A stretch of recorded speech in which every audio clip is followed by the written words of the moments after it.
plantation de mes courgettes dans une de mes buttes ou fosses permacole comme vous voulez. Il y a moyen de voir ici la terre vraiment hyper, c'est pas de la terre en fait, c'est vraiment du compost que j'ai accumulé depuis 2-3 ans dedans et je recherche chaque année. Donc ça devrait pouvoir être suffisamment nutritif pour autant de courgettes. Il y a ça sur une épaisseur de 50-60 cm. Vous voyez, c'est vraiment tout mou, tout riche en végétaux. Voilà, c'est planté et c'est copieusement arrosé. Maintenant, je vais pailler, puis il n'y a plus qu'à attendre que ça pousse. Mais ça devrait aller relativement vite, vu la taille qu'elles ont déjà maintenant. Donc c'est nickel.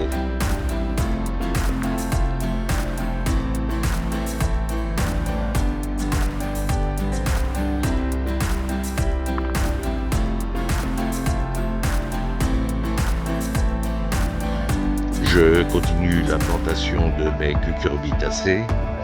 Ici sur une grosse butte permacole qui a déjà 3 ans mais qui est réalimentée en permanence avec du compost. Alors là, j'ai planté 3 courges spaghetti et un pâtisson blanc.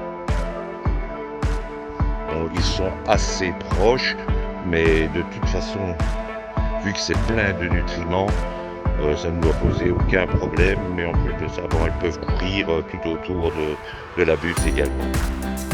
Un peu plus loin, là ce que j'ai mis sur une autre butte permacole qui est aussi alimentée régulièrement en compost, nous avons ici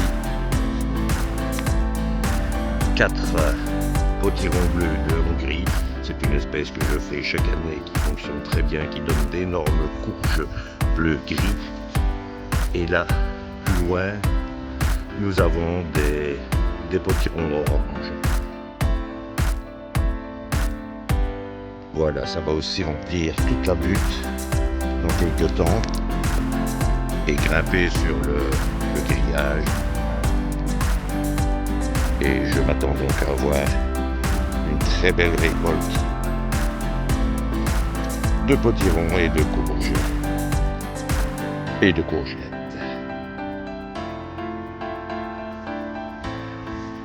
Voilà, de nouveau, j'ai réussi à planter entre 2 grosses averses. Pour l'instant, on n'a que ça.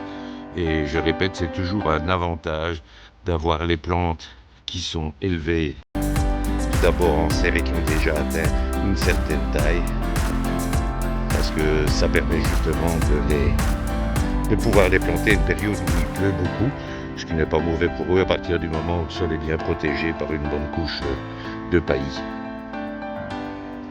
Je vous souhaite une excellente après-midi ou une bonne soirée, c'est selon.